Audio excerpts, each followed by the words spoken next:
Hey everyone, what's up, and welcome to the PokePlush Podcast. It is a Pokemon Plush podcast for Pokemon Plush collectors by Pokemon Plush collectors, and I am your host, Pittoo. And it's been a very fun and eventful week for me. I went to Indigo Plateau Con, which is going to be the main thing I'm going to be talking about, and I was a vendor there, and it was so much fun for the most part. There's a few things I want to talk about, but besides that, I actually got a bunch of new plushies this week, mainly from Indigo Plateau Con. However, besides that, I actually got one today that I'm recording this, which I'm doing this on a Wednesday night, I believe. Yes, Wednesday night is the night I'm doing this, which I just had to think to it for a second. Be like, am I working today? Yeah, I worked today, so that was Wednesday. And then Thursday, I still have to come into work tomorrow. So, okay, there we go. We got it going. And then I have Fan Expo. It's going to be the day after you're actually going to be listening to this. I'm going to be doing Fan Expo. So, video is going to be about that, and then possibly a podcast episode for that. I don't know yet. I'm thinking, depending on how I feel about that, maybe I'll do a "Is Fan Expo good for Pokemon collectors?" Ugh, also, haven't taken a nap today, if you could hear me yawning, but I got a bunch of new plushies today, and last few days actually. So from Indigo Plateau Con, I actually picked up a new Charizard Band Presto Winking plush. My girlfriend actually got me the Oshawott Band Presto Winking plush, which these two plushies are so freaking adorable. I love how the Charizard looks. I'm so happy to have like a really good Charizard plush in my collection because I have the Six Flags one, but the Six Flag one is he's a little dorky, I will admit, but I still do like him. However, this other one is so freaking cute. I got a crocheted Gligar that I actually did a trade with somebody since I was a vendor at Indigo Plateau, and I traded my Oddish Psycho Soda friend video. Oh my gosh, video Soda plush for his Gligar that he actually made himself, the whole pattern, which was super cool. If I'm able to remember, I will try to put his thing into the description below so you can go check him out. And then I ended up the first plush I got out of this whole day and weekend was Audino. I'm yawning. I really do apologize, guys. But yes, I did get an Audino plushie, and this is such a cute little plush. Her little scrunched up face. And I got to add a bunch of new Pokemon to the plushie plush living next through this. At least two for the Gligar and Audino. However, I actually added a few more because the very next day, my grandma actually found a big old load of Pokemon plushies at Goodwill, which wow, it was very funny, her reaction that she said she had whenever she found it because she got them all, and then a kid came up to her and was like, "Can I have them, please?" And she was like, "Oh no, they're from my baby." And she was like, "How old's your baby?" And she went, 22. So that poor kid didn't get any, which I would have given him some. I keep the official ones for the most part, but I knew some of them were bootleg, so I probably would have given him some if I was there, but also she didn't know which one. She didn't even know what bootleg really was. Not too many people know what bootleg is. However, I got a few bootlegs and a few official ones. So I'm gonna start off with the bootlegs. A really cute Dragonite that's probably gonna go in my car soon. I'm thinking about putting in my car. I need to record a video over it, so you're kind of getting an early little thing about that. A bootleg Evian, Leafeon that is based off of the Pokemon Center one. And then I think that might be it for bootlegs. Um, I'm yawning, but I'm also looking around, and yeah, I think so. I'm still unconvinced that this one that I actually got is a bootleg or not. It is Mega Charizard X, which thinking about it, it honestly probably is. But still, didn't have a Mega Charizard in my collection, nor a Mega just in general in my collection, so I think it works out pretty well. So I am gonna keep that guy for sure, but still very, very awesome to see that they have a plush of the boy Charizard. A Mega Charizard also is very, very cool. So I got two new Charizards this weekend. I will definitely. It's been a big Charizard month, considering a few episodes ago I actually did the Charizard Build-A-Bear video. So very, very cool month for Charizard it seems. And then I got a Tomy Sleeping Pikachu, which I actually saw that same exact Pikachu for like $25. One of the vendors was selling. It's also in my video from Saturday. If you guys want to check that out, and it was very very cute. However, I didn't get it because it was a Tomy, and I'm like, I could find this in a store somewhere if I get lucky. And lo and behold, literally a few days later, I found the Tomy sleeping Pikachu. He's so cute. He's in my little area right now. I don't know what I want to do with him exactly. I'm definitely keeping him because I'm kind of creating unofficial Pikachu collection, which I know my girlfriend's going to be mad at hearing those words if she watches the podcast, but still very, very freaking cute. I really like that Pikachu, and it's honestly a really good sleeping Pikachu plush. I wish I kept the Kutari ones whenever I was selling them, but you know what? It's whatever. I kept a few of the other Pikachus. And then I found God Almighty himself. We have ourselves a Tomy anniversary, 20th anniversary actually. Arceus that usually goes like with my matching Meloetta, Victini, Gliscor, Genesect, and Caudio. And this guy is so freaking cool. I put him at the very top of my plush collection just so he could just be watching over everybody in my collection. So we have him. He also looks really cool just standing up there, just so like, and I'm not gonna say menacing, but like obviously pretty holy looking up there, if I'm gonna be honest. So a really good find on my grandma's part. My Nana, I love you very much. You're not gonna be watching this for sure, but still, I really appreciate you and I love you. And then I don't know if I talked about this last time. I got the Dunsparce from Pokemon Center recently, with my girlfriend's anniversary gift, which I'm not gonna spoil it. I almost spoiled it here, but I don't remember if I talked about the last episode, but you know what? We got the Dunsparce also into our collection. And then I have another Oshwa on the way, which I'll probably talk about next episode. It is a little Ben Presto guy, and he is so freaking cute. But besides that, not much to talk about. We don't have much PokePlush news, which the only thing I could think of for the PokePlush news even worth mentioning is a few new Squishmallows that got leaked, not leaked, but kind of previewed, which I'll talk about that probably next episode whenever we actually get a good view of it. But yeah, we have two new Squishmallows, Coco and Bellybolt, kind of getting previewed but not shown off yet, and I just kind of want to wait to get them shown off. And then a bunch of new PokePlush releases, re-releases, I should say. So that was pretty good. Not really newsworthy in itself, because it would have been like a minute of just me talking about how quickly and how awesome it is that we're actually getting some restocks finally. Which I need to get that Farfetch. The Galarian Farfetch does look really cool, so I might have to grab it. Cubfoo's also back in stock, which I might grab Cubfoo before he gets taken away. And if Impidimp comes out, oh, oh my gosh, it's gonna be a very fun time for me.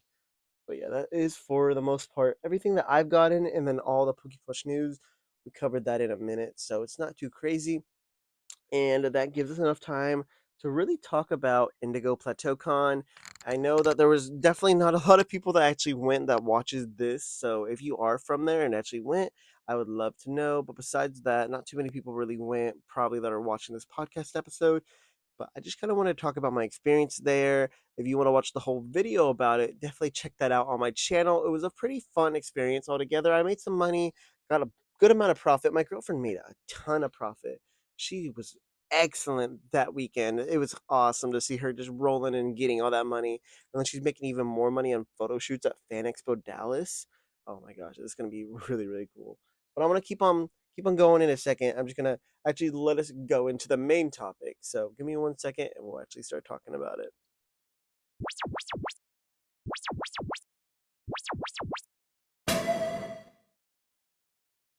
And we are back with the main topic. Hello, everybody. What's up? So I went to Indigo Plateau Con last weekend that you're going to be seeing this. Not the weekend, I guess, technically last weekend, the day before you see this. The weekend previous to this current weekend going through. And it was a lot of fun. I actually got a lot of good stuff. Like I mentioned earlier, I got a bunch of plushies. And besides that, I got two pins. eh, I said shake, two keychains, a bunch of pins, and I actually changed out my jacket for a better looking jacket, an actual Levi's jacket, which, oh my gosh, this Levi's jacket is beautiful.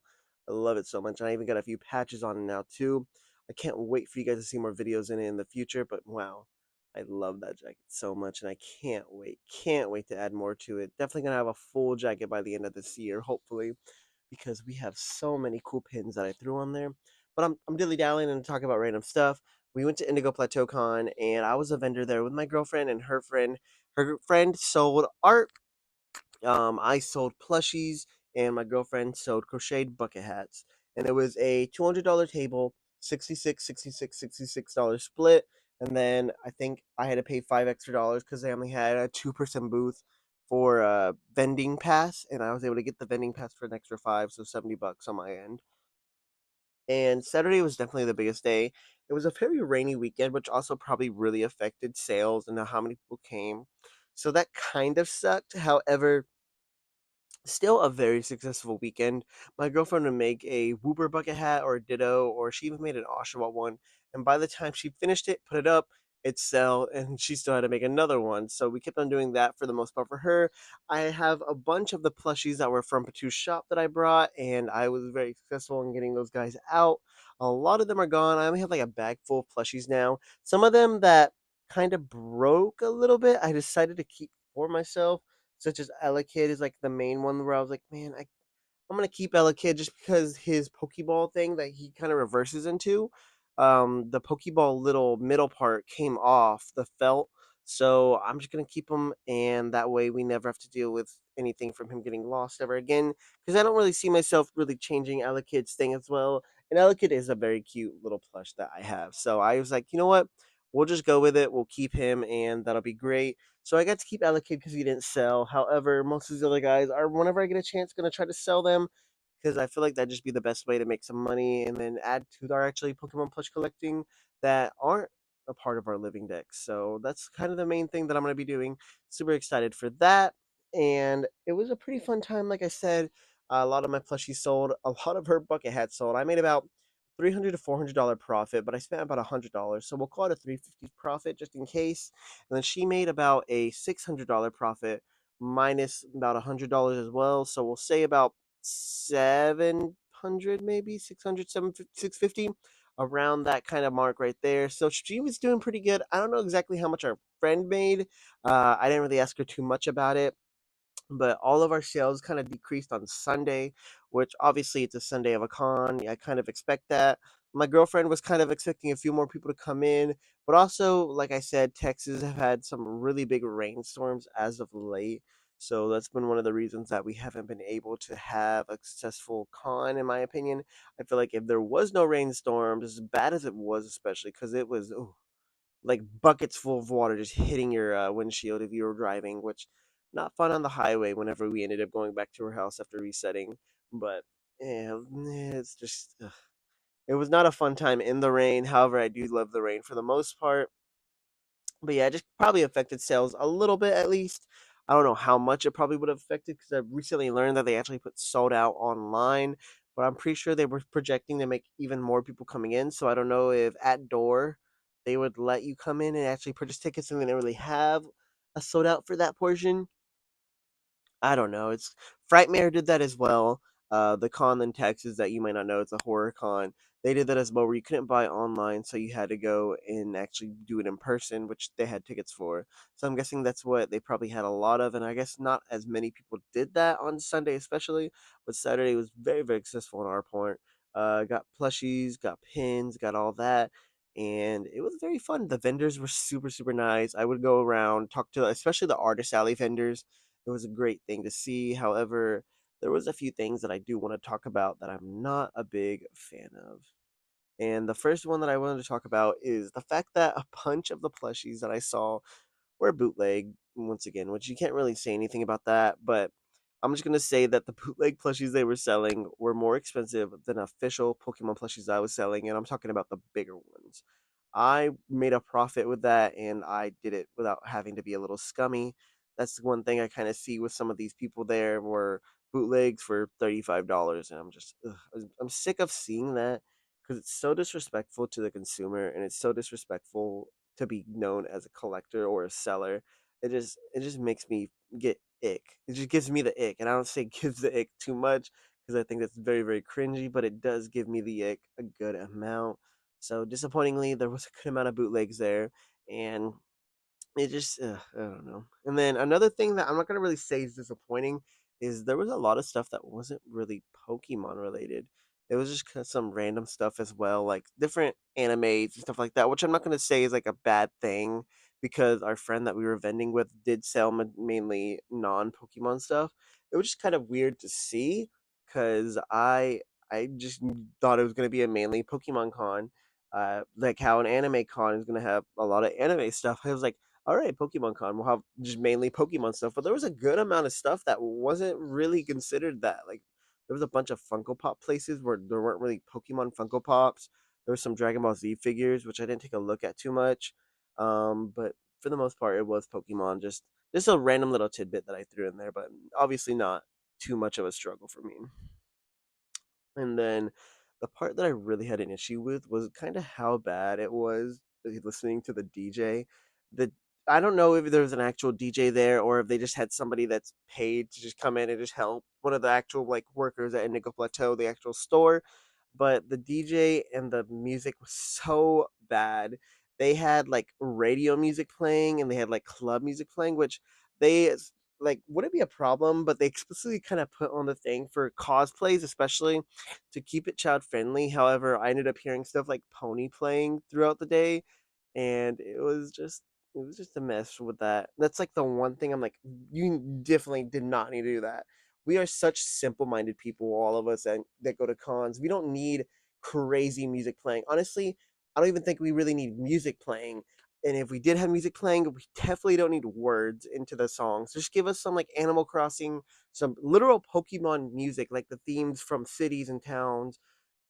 You won't get copyright strike from doing that, and because I doubt there's anybody from Nintendo coming to make sure that you're doing the goodness and God's work at a Pokemon convention in Texas, no less. I doubt that there would be any issues with that. So my main issue was their music, and their music selection was terrible.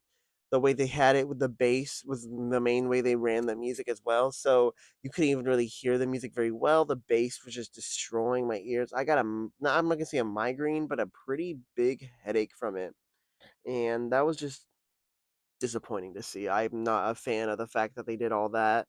It's whatever though. I just think that next time they do it, whether they do it next year or in a few months, no music like that. Just play some Pokemon music, dude. Just New Vema Town or Jubilife City and just put it on medium volume. We don't need a big crazy bass. We just need to hear some music while we're walking around. It's not that big of a deal. And if you're not going to do that, don't do music at all. Because so many people, especially the vendors that were there for, let's see, like 7, 8 hours, 9 hour shifts for that, selling everything, had huge headaches. And they've all talked to me about it as well. I like talked to them about the music, and they were like, "Yeah, this music is kind of terrible." My favorite place was one of the vendors that had the Pokemon music actually playing. So much more soothing than it was at the other side. He was like at the very end of the actual entrance was, where the DJ is kind of further away because the music is actually in the middle and the speakers are in the middle. But he was further enough away where the music that he had playing was a little bit better. Which, well, thank you, man. If you're watching this and you know who you are, thank you very much for putting that music on. So much better. And I even complimented it as soon as I heard it. I was like, ugh, man, it just so much better than what they were playing. We don't need all that music. It's just too much. I've been talking so long about music. I'm sorry, but that just my biggest pet peeve that I had about this weekend was just how terrible their music choice was, and the fact that they put it so loud. The bass was too bad. It's like the person that ever did it probably never really had any experience with DJing or putting music for a con, which I understand, but you just didn't need to do that. It was not that bad. That was the main thing for me. I'm trying to think of what other stuff can be. Some positives were I did like the polls that they did. They did like Twilight Masquerade packs for $1, which I actually joined, and you'll see that on my TCG video on Wednesday actually of this week. So Wednesday of this week you'll actually be seeing that. However, it was very annoying about the fact that they would just kind of announce something and they'd be like, "Yeah, we'll do this," and then be like, "In a few minutes," and then say 5 minutes, they'd say, and it'd be like 10, 15 minutes and still haven't even done it. And then they keep on announcing it, and they just it was another little pet peeve. They kept on announcing things, and even though they did have a lot of giveaways, the giveaways were just kind of announced giveaways and then done, and it was just I don't know. It's whatever. I enjoyed the time for the most part. However, I feel like there's a few things they need to get right, especially with doing giveaways. I feel like the way that they announced a giveaway and then waited so long to do it, like to the point where we had a giveaway for a few shirts, and they kind of lasted, God, an hour, 2 hours, 3 hours or something. and then they spent like 10 people trying to go through to do the giveaway, and they never got a chance to do it. It took 10 people for them to get like a winner for the giveaway because so many people had left by then because it just takes too long and you got to just kind of leave. I was very sad that I didn't win the shirt because it was a really cool fire red and leaf, or red at least, red and leaf, red and blue shirt. I keep on going red and leaf. Yes, red and leaf. But red and green shirt, and it was really really cool. I just didn't win it, but it's whatever. It's not too big of an issue. I did enjoy getting a free evolving sky pack, which was pretty great, and I got a Volcarona V from it, so I'll definitely take that.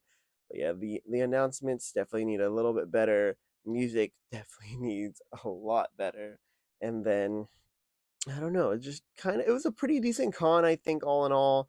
This isn't going to be the longest podcast episode because I just kind of wanted to give my little 2 cents about this whole thing going on. But I enjoyed it for the most part. It was pretty fun. I'm definitely going to want to go again next year. On the scale, I would put it underneath Collecticon just because even though it is a Pokemon convention, I feel like Collecticon did it a little bit better and a lot more professional. And I know Collecticon's been around a little bit longer, and this is the first year, so I'm sure Indigo Plateau Con is definitely going to improve throughout the year.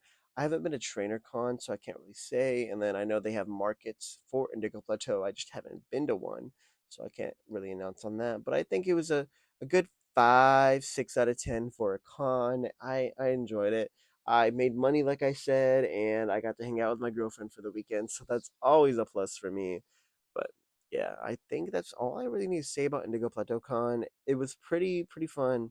So yeah, 5, 6 out of 10 is where I'm gonna put it for con list. I'm going to Fan Expo literally this next weekend after Indigo Plateau Con. So I'm gonna try to do a video there, or I'm definitely gonna do a video there, but we'll see if I actually do a podcast episode talking about it. So please feel free to check out if you want to subscribe to me or on YouTube. Or if I end up putting this anywhere else besides YouTube, but Spotify's been kind of awkward, so I kind of stopped after like 3 or 4 episodes in on this podcast being on Spotify. At least for now, I'll definitely have to backtrack and put all the episodes on there in the future. However, I think that's it for the most part for me. I just kind of want to talk, give my 2 cents, and if anybody ends up coming here from Indigo Plateau Con and wanted to give their 2 cents as well, or if you're actually one of the owners or one of the creators that helped make it, and did the con and all that kind of stuff, I would love for you to maybe take some of the things that I say and improve on it, which there's not too much that need to be improving considering I only gave like 3 things, and one of those things was just kind of There's some vendors didn't actually have the right kind of thing, which that obviously does not matter too much to me considering there will for whoever likes Genshin Impact or stuff like that. There's gonna be Genshin Impact Pokemon fans, and they'll get that Genshin Impact stuff if they want, which I'm not gonna complain about considering they're getting something they want. So that works out. But I can tell you that nobody wanted that music playing during that whole weekend. I was really hoping on Sunday they would dial it down, but they just didn't, and it got worse from there. And then a bunch of the giveaways also didn't really improve from Saturday to Sunday, which that's just another thing where they didn't really improve on anything that they probably could have told or been told or noticed that were problems on Saturday, which I guess you don't really have too much time to do that. However, it would have been nice if they tried at least. I just feel like they didn't even really notice it. Is that maybe a good word? But hopefully, with this podcast episode coming out, maybe you will notice it a little bit better.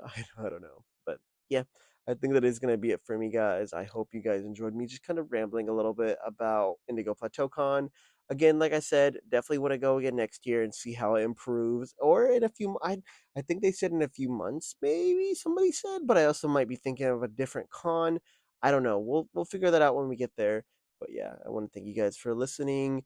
If you actually did make it all the way over here, like I said earlier, I'd love to know your 2 cents about Indigo Plateau Con if you went, and if you didn't go, then uh, how's your day been?